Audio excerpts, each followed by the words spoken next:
iHeartRadio, Roku, and the World Wide Web. This is Enemies of the State with Tom Trento.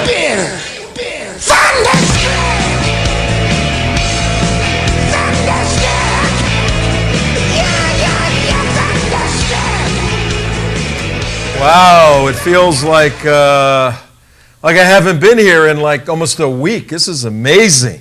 Well, that's because you haven't been here in almost a week. Oh, that's probably why it feels that way on the 26th of May, 2015, Tuesday.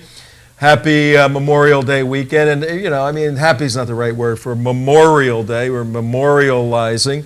But on our show today, we're going to visit, check in with one of our dear friends, Dom, D-O-M, Dom the Conservative. And you guys like Dom the Conservative out there. Tim Saletti over at TeaPartyCommunity.com is starting to work with Dom, get her information out. She's got a very interesting article we're going to take a look at. Plus, she was with us on that faithful day, May 3rd, 23 days ago, in Garland. And a little later in the show, we're going to have Martin, first name Martin. He was in the automobile behind the two jihadis who jumped out of their car, pointed the guns at the guy we're going to have live on our show in a little while, Martin. Thought he was dead, thought he was going to get shot, ducked in his car. You'll see the footage right here. Exclusive interview with Martin, who videotaped a portion of the Islamic State attack against Dom, one of our guests, myself, Damon, and the rest of the United West crew. Also, we're going to take a look at ICNA, the Islamic Circle of North America, big Muslim Brotherhood group they had over the weekend. Oh, what a fantastic event, Tom. I thought you would like it. They had a 40th anniversary convention. They had that convention in the great city of Baltimore. Only 9 people killed in Baltimore over the weekend. It reminds me of Karachi, Pakistan, very much. I think there were more killed in Baltimore than in Baghdad. I think in Baghdad. I think it is 9. But the convention, which was a Memorial Day weekend convention, that's how it was promoted by ICNA, and their whole effort is to try to present themselves as true Americans, good Americans, loyal Americans, Americans who have an allegiance to the United States. Finished up yesterday, started on Friday, for Friday, Saturday, Sunday, Monday, 4 days, Memorial Day weekend convention. They forgot to mention Memorial Day. They forgot to have any memorial service of any sort. They forgot to have a flag of the United States of America inside their facility. They forgot to pledge allegiance or do anything that resembled any sort of recognition of America truly as their country. Folks, ICNA and these Muslim Brotherhood groups are not American. They're anti-American subversive organizations. All week, we're going to expose them. Why? Because we had a team inside their operation. And they should know that that's going to happen. They should know that. And our team will be reporting back on some amazing stuff all week. We got your number, guys, and we're going to expose it right here on Enemies of the State this week. Tom Trento, your host. Also, did a little survey. We found a little survey. We didn't do the survey. But the folks that listen to Al Jazeera, there's a U.S. station for Al Jazeera now. Yes. What's the number, Imam Abdullah, of people that... tell me what that survey says. Yes, Tom, I thought you would be very much interested in seeing this little poll that was taken. And here it is. It says, shock poll, 81% of Al Jazeera Arabic poll respondents support Islamic State. Okay, 81% of the people watching Al Jazeera who are in Arabic respondents support the Islamic State. We're going to look into that in a little bit. It's not your crappy Al Jazeera America that is floundering around. Well, you want to cut that in half in America? We'll play that little numbers game in a little bit. Also, along the lines of improving America during a Memorial Day weekend, we have a contingent of 14 Democratic senators who want to see at least, they petitioned President Obama, 350,000 Syrian Muslim refugees.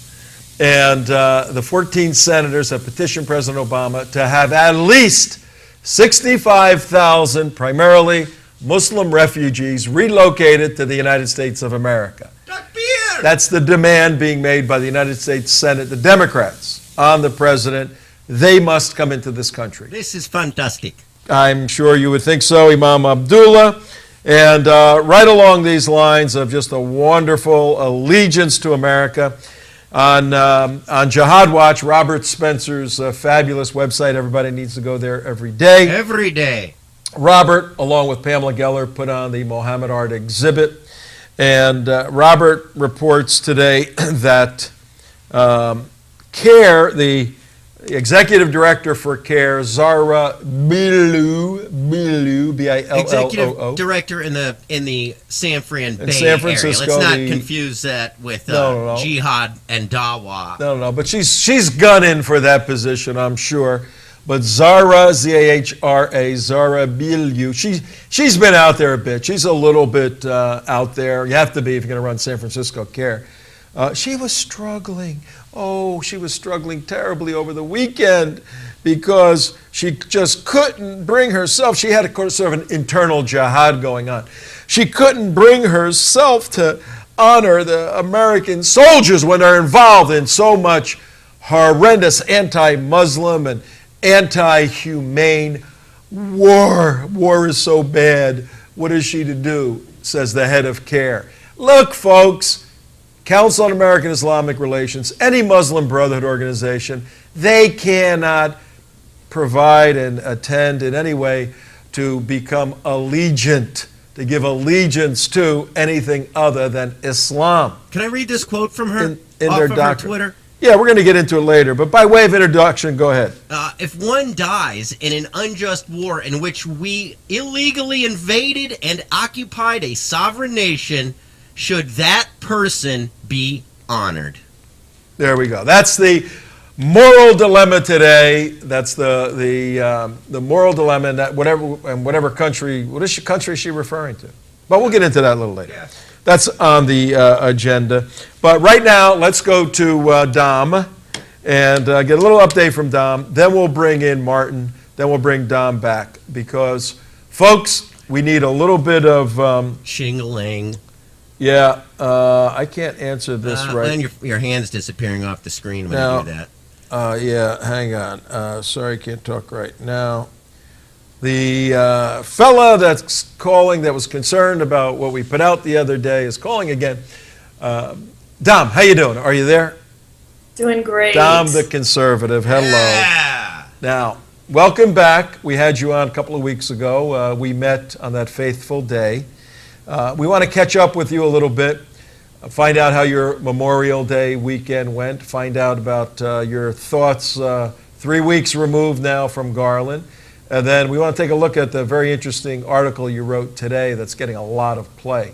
So how was your Memorial Day weekend? It was great. Getting off that Monday, that was wonderful. I love having a Monday off. But, we all went as a family and visited a Vietnam War memorial, and it was just a really sombering experience. And just one quote on there it stuck with me. It's going to be my mantra. It's going to stick with me forever. It says, "Freedom isn't free. Freedom is not free, and it's been paid for by the blood of many." And while I'm not a soldier necessarily with arms or anything like that, we're all soldiers for free speech. And if we're not defending that, then we're going to lose everything that these brave men and women have fought for. Yeah, and the whole Vietnam era guys were completely disrespected back in the 60s, 70s, 75 when they came back. I think that's a picture of the Vietnam Memorial in Washington. If you haven't been there, ladies and This gentlemen. is actually the traveling one that did go to Enid, Oklahoma. Oh, that's the traveling one, okay. I have been to the traveling one, actually in Orlando, Florida, but I've also been many, many times in Washington to the Vietnam Memorial there. And there's also a Korean right close by War Memorial and the World War II Memorial. And you need to take time if you're going to Washington, ladies and gentlemen, to go visit these things and not just fly by, to go in, to read what they're all about, to kind of put yourself in the moment of these great battles. Right now, they're kind of pages we flip in a history book, but blood, sweat, and tears, as we're seeing with this battle, the Jihad battle. And you're right. This is asymmetrical, the battle we're having right now. Typically, it was World War II, even Vietnam. Bad guys, bad army. We go over. They got the red uniforms. We got the blue uniforms. We kill more red than blue. We win. They surrender, and the world's a better place. That doesn't happen now. How do you get your hands, Dom, around an asymmetrical war where you don't know who the bad guys are, and they're in your midst? How does that work?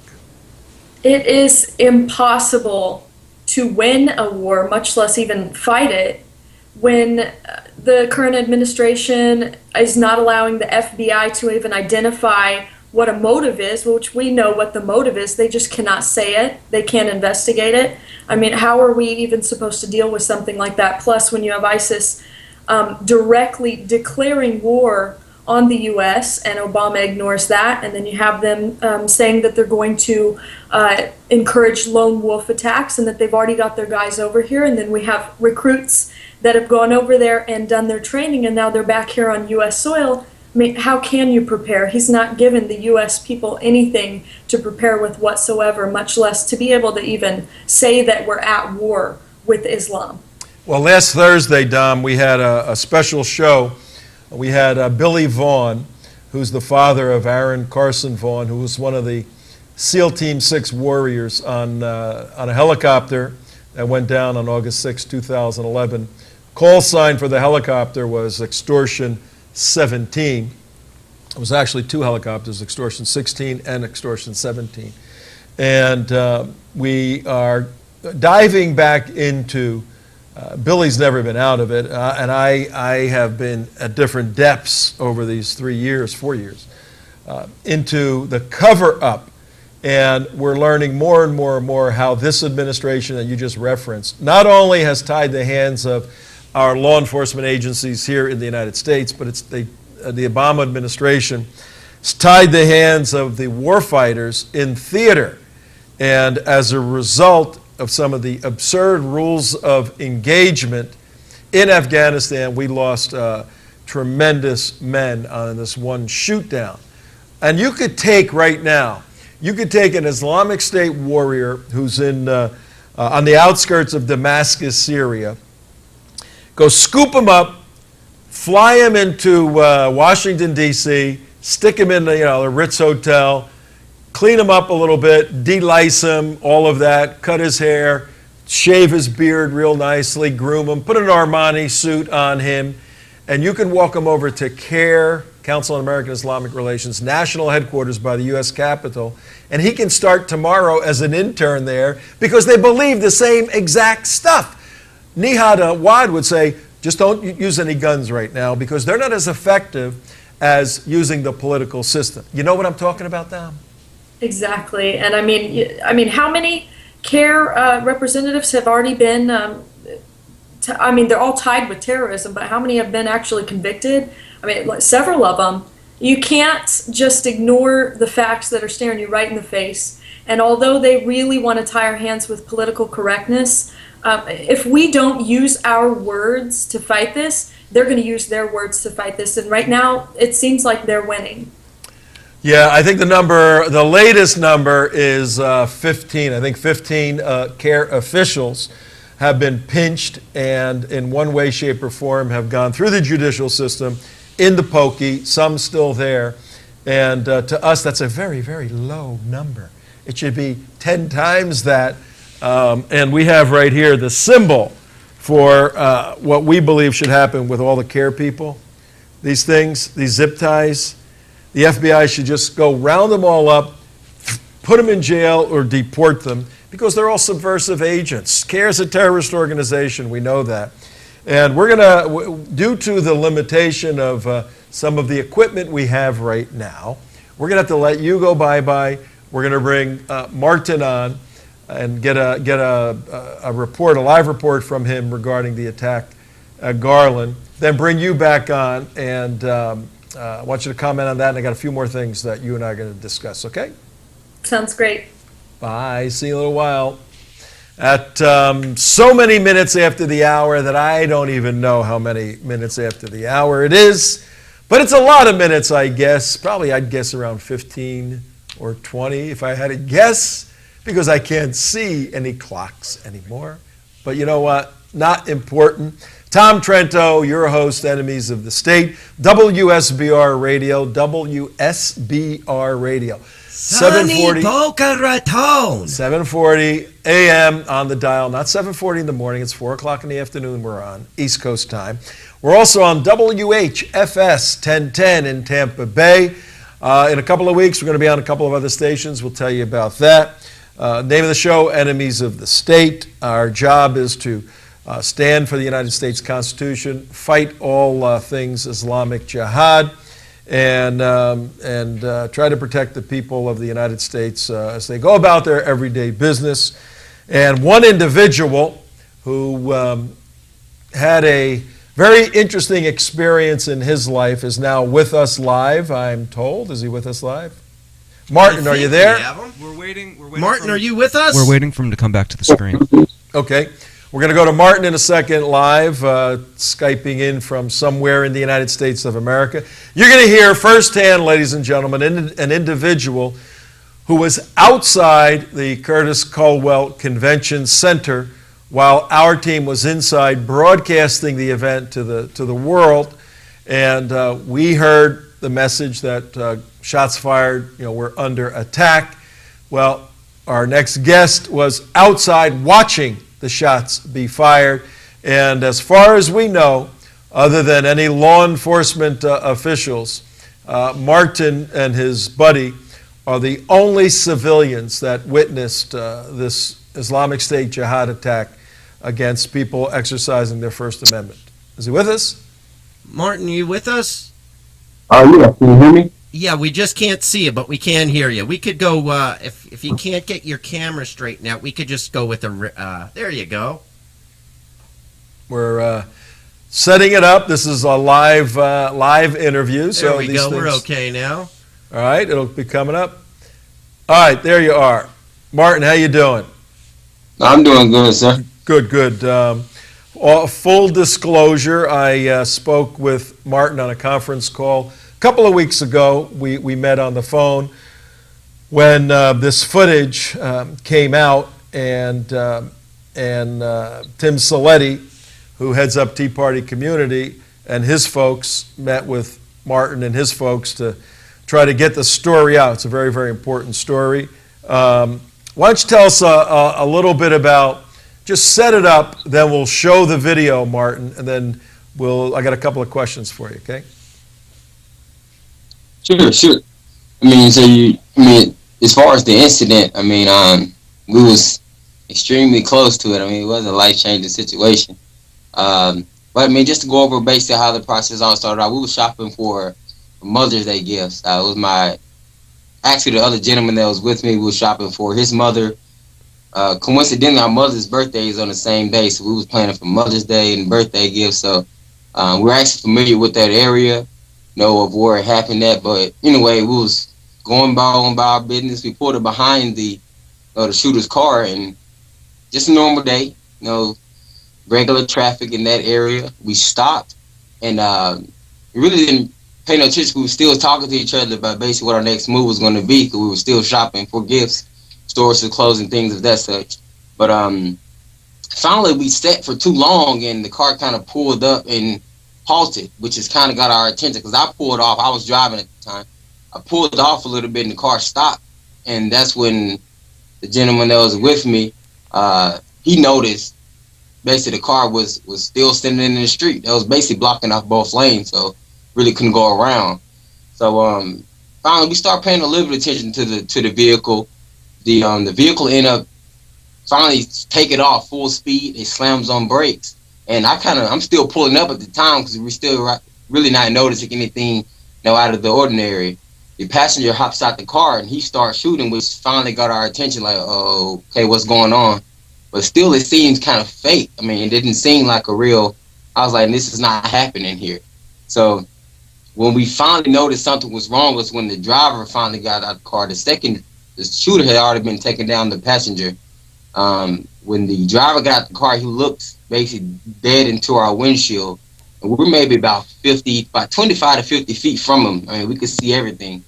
And when he looks into the windshield, I yelled, "Get down." I put my car in reverse and we both ducked, and I just gunned it backwards. But at the time, my car really wasn't moving because I don't know if it's a manufacturing issue, but when you slam on brakes in this car, it doesn't respond correctly, whether you're accelerating or reversing. So the car didn't move at first. So, I mean, we was panicking. I'm just hoping the car moves. Finally, we picked up speed bags all the way back enough to get away from the shooters. And when I stopped, I tried to turn my camera on as quick as I can. We started recording the incident. The other driver was just going down as I turned my camera on, and we sat there for a minute. As you can tell in the recording of the whole incident, cops started rushing in, shutting off the area. The shooting is still going at the time, so finally the gentleman that was with me gets back in the car and we leave, and we get stopped maybe about 5 minutes later, and police takes our information, and from there, I mean, we kind of, we panic. Wow. Wow. Wow. I could especially feel your anxiety, your fear, all of that, because we were experiencing it on a much smaller level inside when you were outside, which is really bizarre. We're going to get into that. But right now, folks, Tom Trento, your host, Enemies of the State, the name of the show.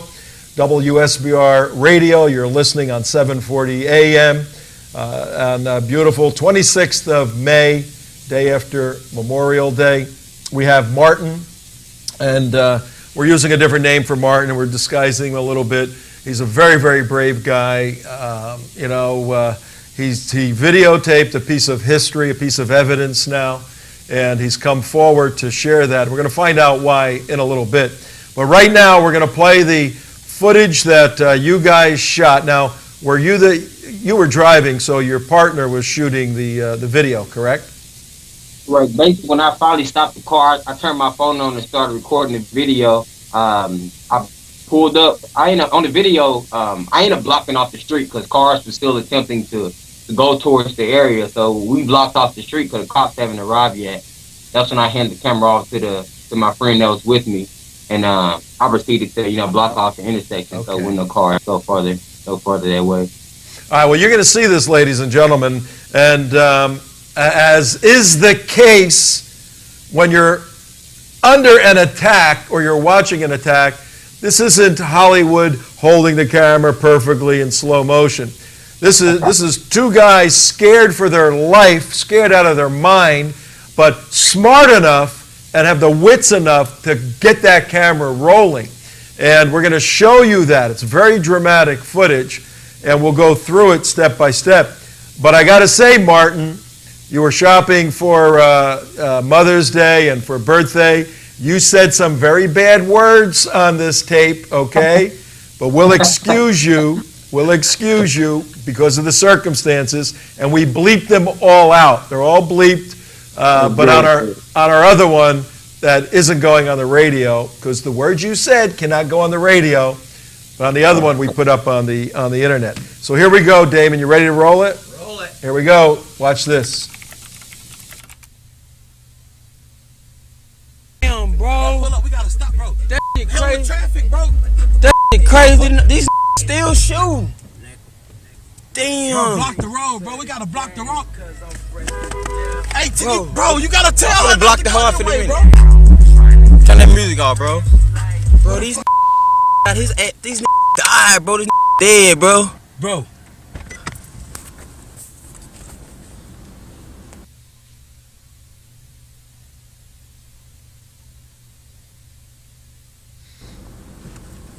Damn. Let me see. Right here in the G, man. Me and the homie trying to go home, get some damn socks from Walmart, and right here, motherfuckers just start shooting at this convention. 4 dead, straight shootout with the army out here. Damn, bro. Check them out. Bro, This is crazy, bro. They still shooting, man. We gotta get the hell out of here. Man, bless, we gotta go. Keep the whole recording, nigga. Damn, cuz. Pull in right, cuz. Go right, go right. Wow, that is very, very dramatic.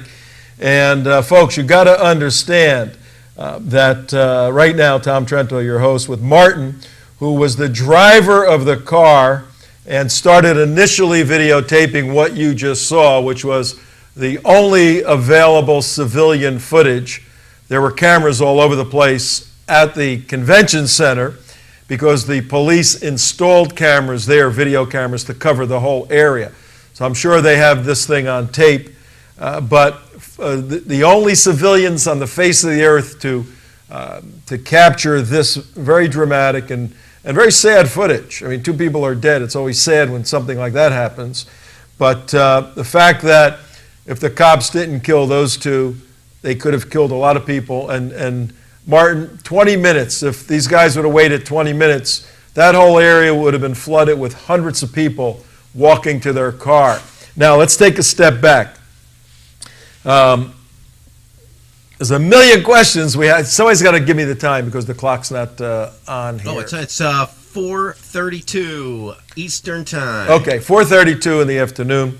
Tom Trento, your host here with Martin. Okay,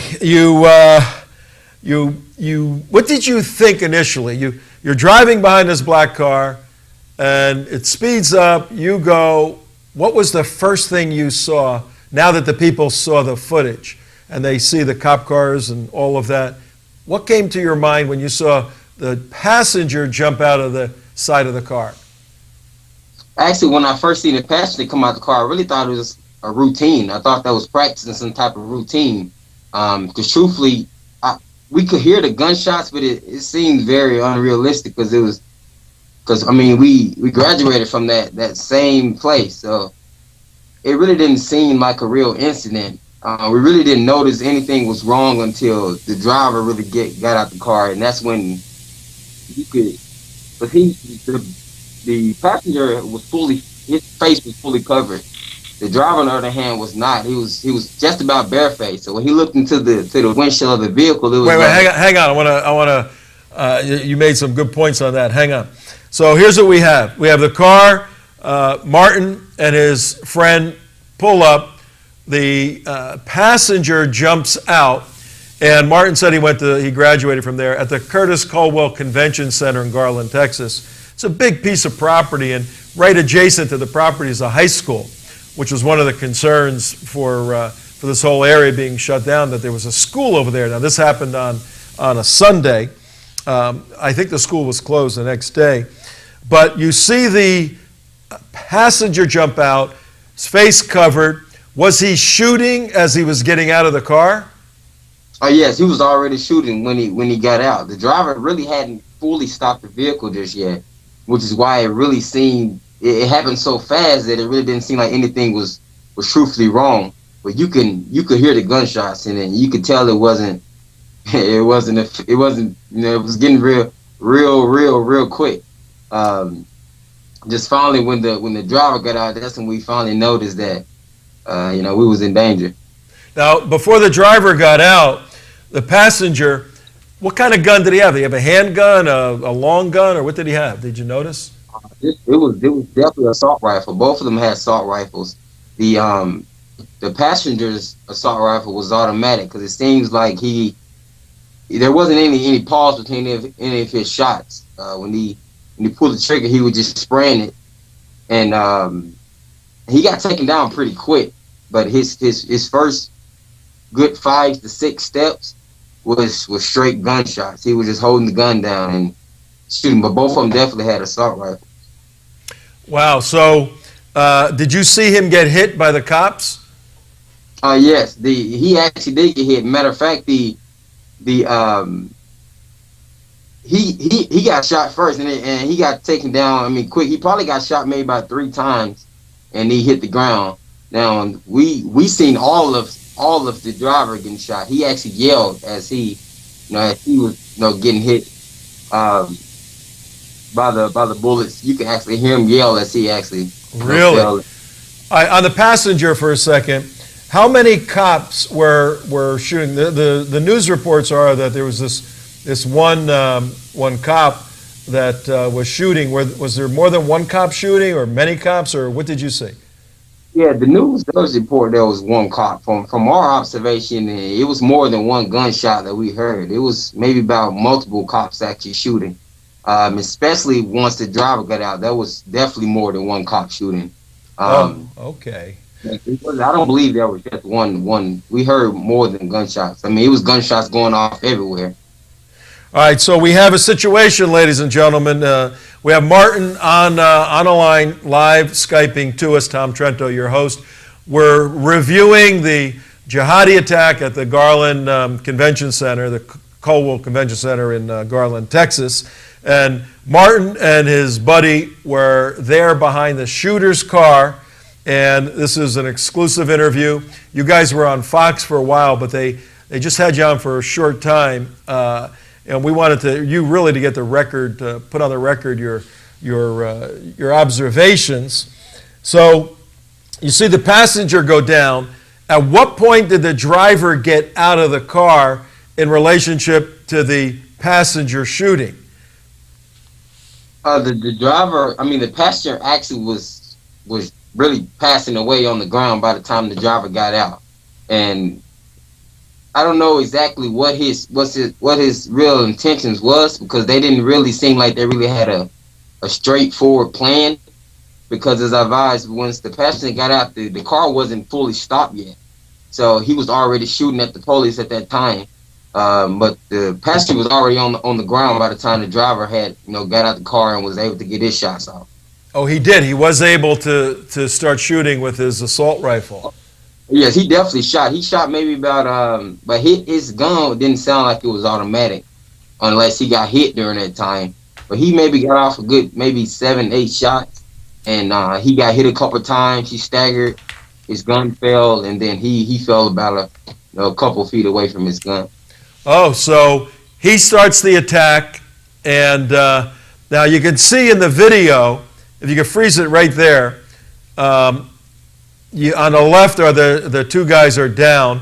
We've blocked out the police cars and the cops that are there. We don't want to in any way, shape, or form, and Martin has agreed to this, he owns the tape, compromise the Garland police, who did a fantastic job with any way that the Islamic State can see or identify anything. So your car's there now. Is the position of your car, Martin, where it is right here, is that after you threw it in reverse and took off, or is that how close you were when all of this started? No, we was way close in this. If you actually see on the video, there's a sign, which you can see it is right next to the cones, to the right side of the cones. We was actually just in front of that sign. When the vehicle took off, actually, we was directly behind it, just like you was sitting in rush hour traffic. We were sitting directly behind the vehicle. We inched up maybe just slightly, and when we heard the gunshots, that's when we started to actually reverse. And basically where I stopped at is when a car was behind me, was actually blowing its horn. And that's when I actually stopped, due to the fact that I was about to run into the front of him. So you're in your car. You see all this happen. Now, I think did the driver, when he jumped out, did he look at you at all, or did he ignore you, or what was the deal? No, the driver actually looked directly into the windshield, which actually the reason why I yelled, "Get down," and I put the car in reverse and started, backing up. But he looked, I don't know if he was going to shoot, but he got hit. As soon as he looked into our windshield, he stared at us by a couple of seconds. He was walking back towards the back of the vehicle, and he was basically walking towards us. And he got hit a couple of times. That's when I put my head down. My friend put his head down, and we just, hauled out of there. But he looked like he wanted to say something. He looked directly into our windshield. Wow! And when he looked at you, when the driver got out of the car and turned to come around the car to go over to the passenger side. When he started that way, he looked at you. Was his gun up or down, or what was the position? Do you remember? Yes, his gun was definitely up. He was kind of in a hunch position, like he was ready to fire. Because when he actually got his first couple shots off, he really wasn't aiming directly towards the police officer. It's like he was getting ready to just start shooting whatever he could. But he got hit in the meantime. He probably maybe took about three steps past the back of the vehicle, and he was already shooting at that time. He got hit, and that's when he was taken down. But I feel like he was definitely going to shoot whatever he could. So, by him looking at you guys, that bought the cops a couple of seconds, 2, 3, 4 seconds maybe, which helped them gain an upper position probably on the shooter because he was preoccupied with you. What was it like when you see over the steering wheel this guy's 20 feet away, the gun's up, and you go, man, I got to get out of here? What did you do? Did you try to make yourself real small, or what happened at that point? Yeah, I mean, I actually crunched down beside my seat, kind of where the armrest is. I put my head down really on that. My friend, he crunched down, base our heads was kind of like right by each other. And I put my hand at the bottom of the steering wheel, and I just gunned it, hoping that, which I was expecting for a couple of shots to go through the windshield was the only thing I was actually thinking of. But finally, once we, got far enough back and I looked over the steering wheel, he was falling to the ground. That's when I kind of let my foot off the gas. The car started blowing behind me, which is when I finally slammed on brakes, and we flipped the camera on and started recording. But I just closed my eyes and, bagged up. Now, when you were recording, it looked like the shadow, like one of you jumped out of your car. Did somebody actually jump out of the car? Yes, that was actually the passenger, Jerome. He actually got out and started recording at that time, because I was recording as I was still bagging up. And if you hear in the video, he advised to block off the street. I blocked off the road. That's when I handed him the camera. When I blocked it off, that's when he got out and started, further recording the video. Wow. All right. So now it's been a couple of weeks, 2 or 3 weeks, 3 weeks actually, since the attack. What did you guys do when I know the police asked you a bunch of questions, and eventually they got a copy of the tape. We made sure that they had a copy of the tape because this is serious evidence. What made you want to tell the story? What was that all about? I mean, at the time, we was really shocked about it. I mean, I still kind of have dreams about it now, every once in a while. But I mean, at the end of the day, I felt like it was something that needed to be placed out there, and that was really too close to home for that to happen. I mean, I feel like a lot of people in that area really wasn't familiar, because truthfully, I didn't even know what was going on at this special event center. It was graduation, it was really right around the corner, so that's what I felt like it was on preparation for that.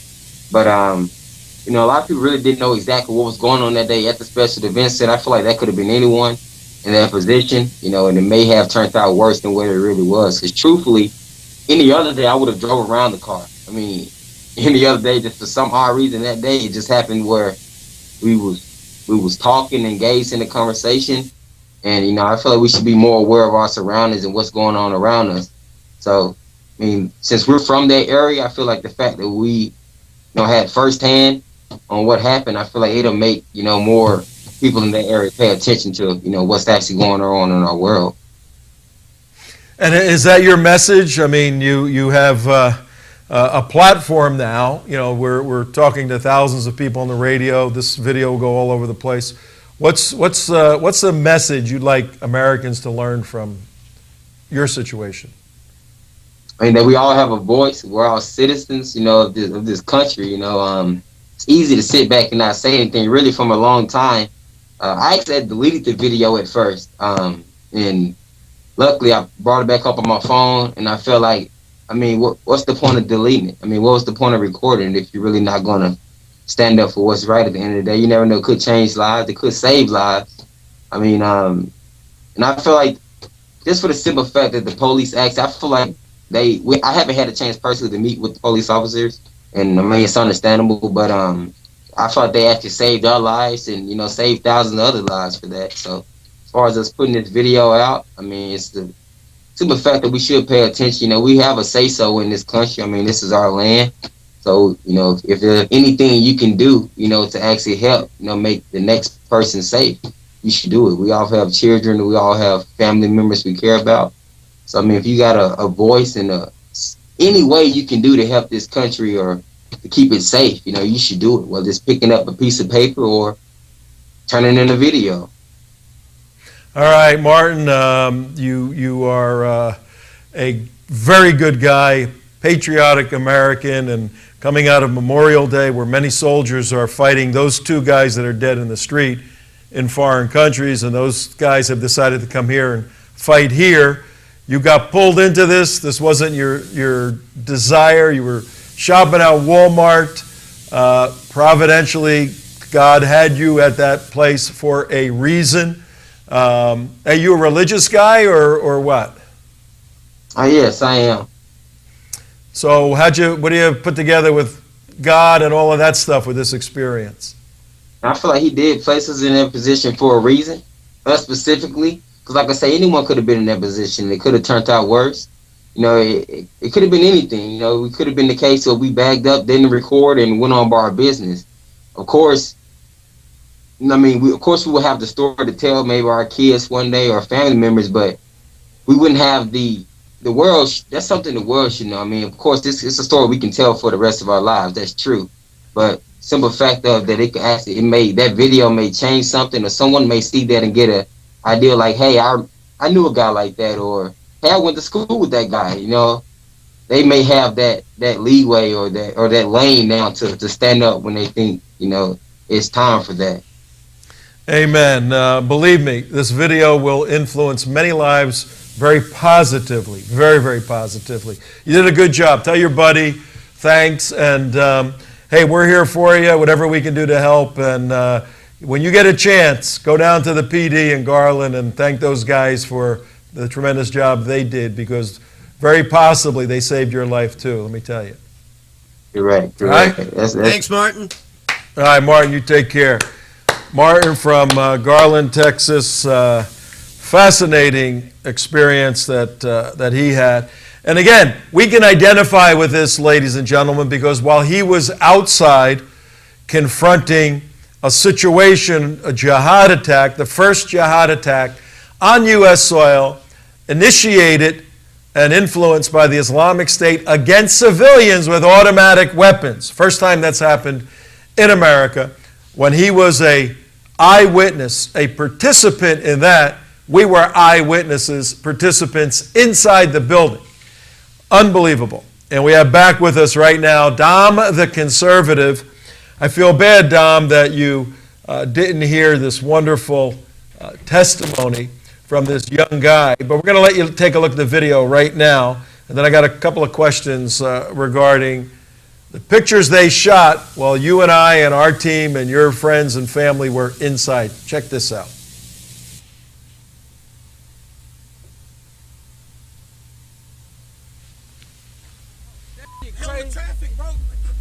Crazy. These still shoot. Damn. Bro, block the road, bro. We gotta block the road. Hey, bro, you gotta tell her. Block the hard for the way, minute. bro. Turn that music off, bro. Bro, these died, bro. These dead, bro. Bro.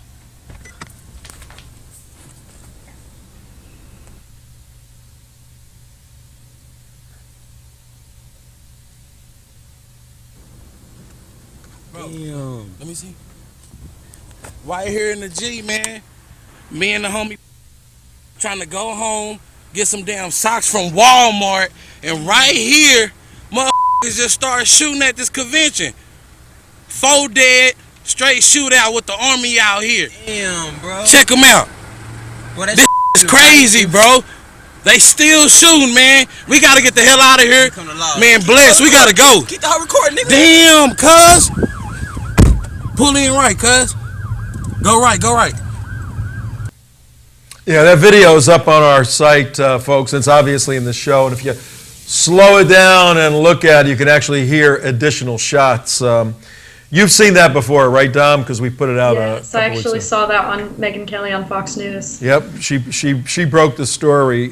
Martin, the young black guy who just told us the whole story, very descriptive, very alert, very aware of his situation, situational awareness, and felt compelled. He initially was going to delete it because he didn't want to have anything to do with this.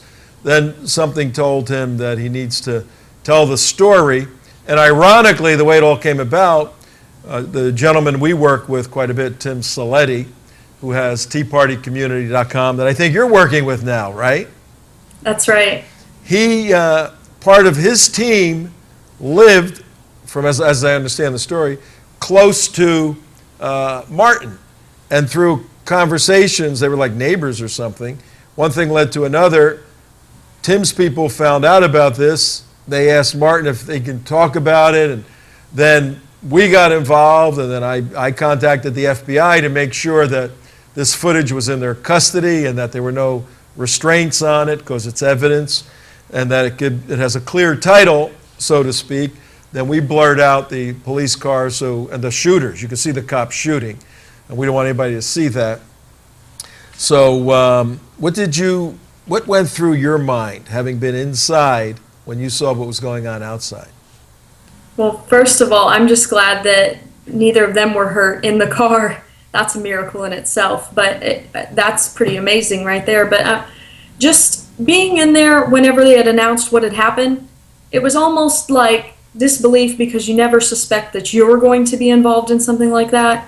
But at the same time, it was just a head-shaking moment. Just can't believe it that we cannot practice free speech here in America, in Texas, without mujahideen coming to our door. I mean, this is something that you think of being over in the Middle East or an African nation that's really plagued by Islam. But, I mean, what do we have, 2% Muslims here in the United States? And already we're being attacked.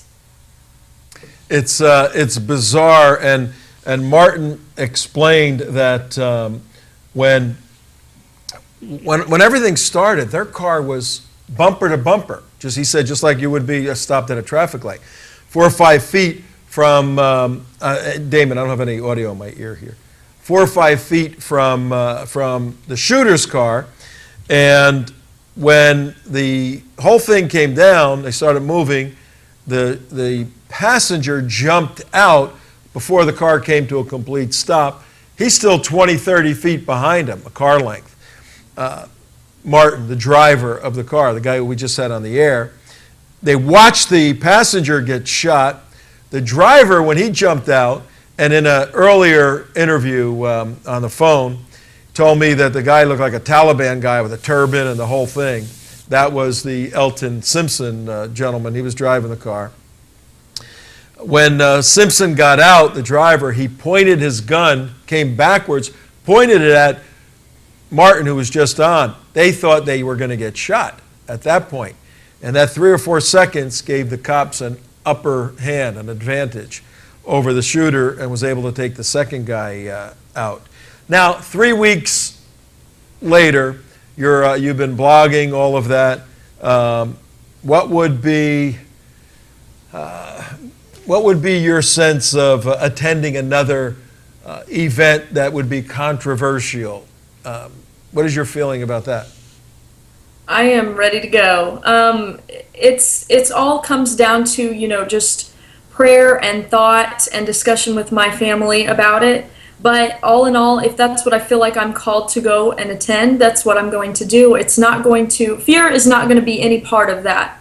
It's not going to deter me in any way. In fact, it's actually motivated me and inspired me. And that's what we all need to be doing. We all need to not be deterred by this, because that's the goal of terrorism, is to deter people through terror. And if they've done that, then they've won. Well, I'll tell you what, they won here in South Florida because the Republican Party of South Florida had invited Mr. Geert Wilders, who was the keynote speaker. He's a sitting member of Parliament in the Netherlands, which is a very close, friendly country with the United States. We do a tremendous amount of anti- and counterterrorism work together. Our militaries are intelligence agencies, our law enforcement agencies. We train together. The Dutch Marines are like our Navy SEALs. So Wilders is one of the leading members of parliament of the largest party in the Netherlands. He's an international figure. So the Republican Party of Palm Beach invited him to speak at a summer event, invited him 5 months ago to speak at a summer event, selected a venue. When this happened on Sunday, Monday or Tuesday following it, the 4th or 5th, the venue that was hosting a very fancy fundraising event, a lobster fest it was called, the venue canceled, pulled out, said we want nothing to do with this. And it became very apparent at that point that not only, Dom, are we fighting for our First Amendment speech right, free speech, but also in that amendment, very clearly, the last sentence of that First Amendment deals with freedom of assembly, that we have the right to assemble anywhere we want to the degree that we can petition our government with grievances. So the framers said, look, it's a right of America to yell and scream at their own government. Well, certainly we could assemble to scream at somebody else's government, like Islam's government, but that right is being taken away when American organizations are frightened because of 2 dead jihadis somewhere. And yeah, you're right, it's a calling. Unbelievable situation. So what's going on in your life these days? What should we be looking forward to? You're writing. Just continue writing. I'm going to continue attending these events and speaking out. And it's really, the Garland event was a test that separated the patriots from the cowards. I'm not going to be kind about it. It's what it is. And I know I've heard every type of reason for, sitting in silence or submitting or whatever you want to call it. And whether that's your children or your family or your faith or even something like, my job or I'm more of a women's rights advocate. I'm not for all this kind of Islam stuff. Those are the first things to go when Sharia law hits the United States, and it already has. I mean, we're having to pass legislation already to remind our elected officials that they need to be upholding the Constitution, and there's no foreign legislation that should be recognized here. And if we're already having to do that, we know that something's coming. So really, if people would just stand up, you don't have to even attend an event. If you will share the stories, if you will talk about it, if you will educate yourself on it, if you will support the ones who are going to these events and speaking out about it, then you're doing your part as well, and that's what we need. Amen. Exactly what is needed. We're going to let you go, but we referred to an article you wrote about a Muslim attacking some gay people in New York with video that's there at Mad World News, where you blog. Muslim thug delivers brutal Sharia justice to couple in New York bar. We want to cover this story maybe later in the week, but we had Martin on a bit longer than we thought because it was just very revealing, very insightful. He's a young guy. He didn't have to do this, but everything you just said that's needed for Americans to do to take a stand against the Sharia issue and the supremacy issue is exactly what Martin did. And he serves, and that's a big idea for today's show, folks, that Martin, who wanted nothing to do with any of this, we were there by our choice. He was there by providence or coincidence, but he did the right thing. He stepped up. He went to the police with more information. He's wanted to get the story out. There's no money, no anything in this for him. He did it because he felt it was the right thing to do.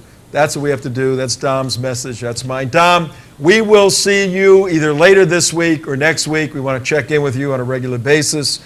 And you keep blogging away, writing away, and we'll see you at the next controversial event, okay? Sounds great. Thank you. All right, goodbye. And I guess, folks, that's Happy Trails with no clock. It is Happy Trails time. See you tomorrow. Tomorrow, Extortion 17, 2 Gold Star dads who lost SEALs in the shoot down. Be here.